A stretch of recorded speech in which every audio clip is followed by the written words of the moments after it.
I finally pulled the trigger and ended up purchasing my dream car. This is my 1974 Datsun 260z, and I cannot wait to tell you more details about this.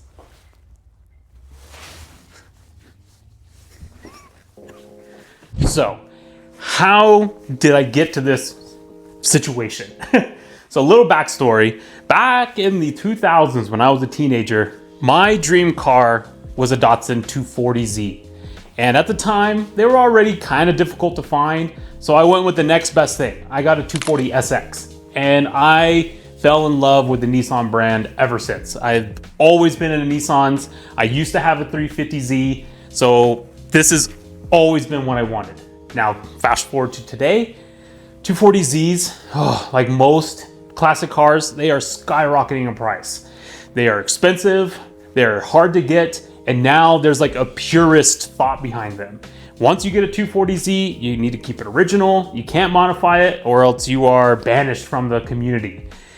Which is why I think this is more of a better option for me. This is the odd duck of the bunch. For those that don't know, back in the day, Datsun, they made the 240Z, the 260Z, and then they ended production with the 280Z. Well, this was a 15-month run, a very oddball of a car. And this one in particular sticks out a little bit because this is an early model 260Z, which for those who know the cars, you can kind of tell by this bumper. Now, the late models and the 280Zs came with a really, I don't know, quite ridiculous looking bumper, added a lot of weight. And so everyone wants to go for the 240Z bumpers. This one, it's kind of in the middle. It still sticks out. It has the crash rating, but it still is full metal. So it's kind of nice. You know, you don't see too many of these. So then that begs the question, how did I even acquire this thing? So it's kind of an interesting story. So this car in particular, it was behind my job and it had just sat for over a year from whenever I saw it. So I finally found a way to get in contact with the owner. And, you know, he was an interesting character, you know, really nice guy, got to talk to him, but I think he was feeling the 240 fever on this vehicle. He had these ideas, you know, talked about those very popular bidding websites that this car was worth an arm and a leg. But over time, you know, I got to talking with him, found out more about the car, that it's been swapped, and then more importantly, that it wasn't running right. I mean, there were 2 occasions that I can think of where I told him a price and then he came back with a price. It didn't match. And I just, okay, thanks for your time. And then he came back. You know, I was thinking about it, maybe this price. And then I came up with a new price, still didn't match. Okay, that's it, done deal. And then I think it was the very last time I reached back out, finally met in this little middle ground. And it was kind of just like, I got cash. This can happen. I'll get it off your hands. This thing is obviously a nuisance to you. Let's just make it happen. And he finally caved and agreed. Now, you know, talking about price on the internet, it's scary because there's always somebody who's found a better deal. There's always someone who's going to tell you got ripped off. But at this point in 2025, when I bought the car, I got this thing for $2,800. Is that a lot? Is that cheap? That's up for you to decide. But for me personally, for what I appreciate this car, it's a complete car. There's not a missing panel on it. And it has the fuel injected engine. I'm going to take that as a win. I bought a 240SX in 2006 for $2,500. Granted, it was a running car, but this one, I think it's close. So for that kind of price, getting into a classic JDM sports car, I'm happy with it. And at the end of the day, that's all that matters. It was my money, not yours. So,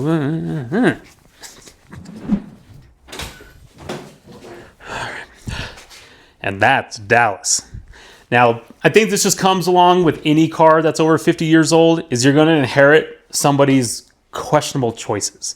Not only did they get this, and this is paint. Someone spent the time and money to get this pinstriped. They also went ahead and etched the quarter glass. But we got that. We have the colors. Like, this thing is the Dallas edition. Just, you know, I'm going off track, but even right there, that's some love Dallas. I don't know. Anyway, what we're here for is in here. Now, if you take a look, this car was used a little bit. You know, this is back in the day when odometers were 5 digits. So it's sitting at 63,000. You can tell by the seat and the wear on the pedals, this was definitely 163,000. But who cares, right?